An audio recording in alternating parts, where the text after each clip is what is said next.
Hi guys, I'm Daniel and welcome to KaiSound. Today on the channel we're going to check out the Neural DSP Fortin Cali suite.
So hopefully you enjoyed the playthrough. I didn't spend more than 3 minutes per guitar getting the tones for that song, and I was surprised by how good they sounded in such a small space of time, which is testament to how good this plugin is. I have tried a lot of the Neural DSP stuff, and I own the Dark Glass bass pedal and the Nolly archetype plugin.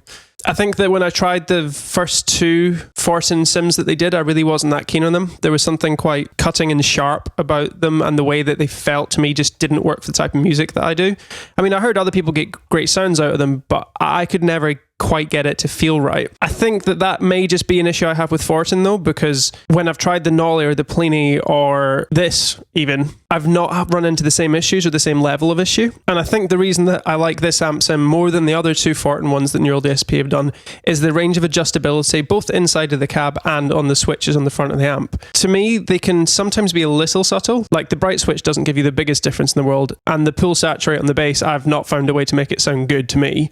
But the other switches, I think, make a huge difference. So if we solo up the first part of the song on the rhythm guitar, which was the Les Paul, I'll let you hear what the tone starts out as, and I'll just move all the switches around so you can hear the difference they make.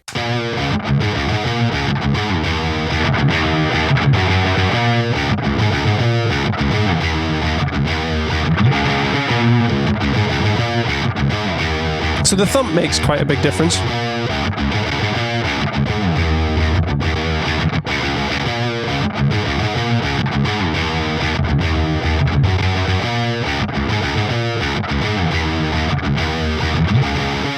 Violins really adds a lot of gain,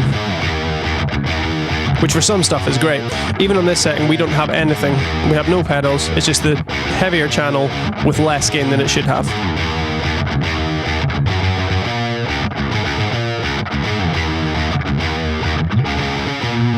Now, I'd mentioned there's like a knife-like quality that I wasn't fond of on the other Fortin plugins. I think if I put the thump setting to the middle and the hair setting to the middle, it gives you that knife sound that I'm talking about.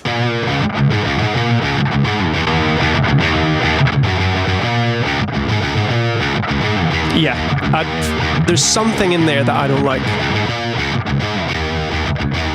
but I like that.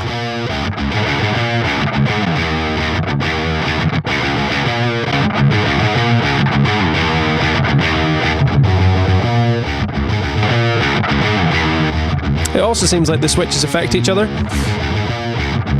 Like you can hear, if I move thumb, then move the hair, it sounds wildly different than if I'm just moving the hair. Only negative thing I'd have to say about the plugin really is that I can't click the switches to make them change. I have to drag them, it feels clunky to me anyway. Another thing we could do quickly is I'll run through each of the mics that it comes with. I'll keep the position of the mic the same. It's pretty close to the grill. I'll pull it back a bit. So start with the 57.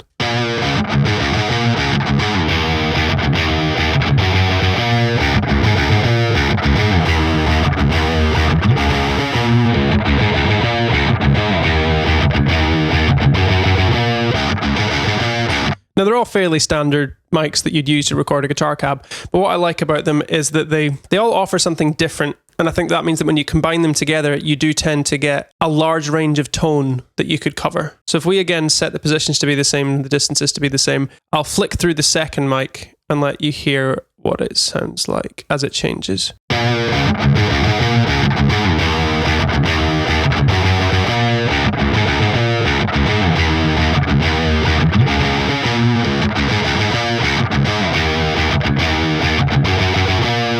So as you can hear, even without moving the positions of the mic, you can get a wildly different tone by combining one mic with another. Again, that's another strong point of this, is that the cab just does seem that bit better than everything else they've done up until this point. And that would make sense, because Nolly really knows what he's doing when it comes to guitar cabs. Now, this is on sale just now, because it's only come out like in the last 5 or 6 days. But I'm not entirely sure that I fancy this one. I mean, it's good, but for what I do, the Nolly one is damn near perfect. That thing is incredible. And if I'm honest, I've got too many guitar amps and plugins at the minute. But what I would say about the Cali suite is the tones that it gives you go from absolutely pristine clean to very messy and aggressive. It's not particularly expensive compared to some of the offerings from Neural DSP. The cab section's lovely, and it's far more versatile to me than either of the other Fortin offerings that they have. So I would definitely check it out. You get a free trial for 14 days. It can't hurt to go download it and give it a try. It is pretty CPU hungry, so if you're running it across a mix, it may be worth freezing tracks or bouncing them out. You can obviously set the oversampling to normal. That'll let you play through it with a bit less latency or a bit less load on your CPU. And then when it comes to bouncing them out, just remember to go and switch that back onto high, because it does make a bit of a difference. I'll show you that just now, actually.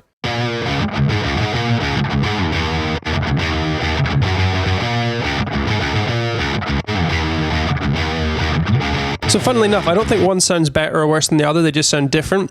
But clearly, it should sound like the high oversampling one. Otherwise, they wouldn't bother giving you the enhanced resolution there. Anyway, that's all for today. Hopefully you've enjoyed the video. I'd strongly urge you to go out and download the plugin. It is really, really good. I still prefer the Nolly suite, but this is definitely a lot better than anything else I've tried from them, excluding the Nolly stuff. So yeah, enjoy lockdown. Have a great day.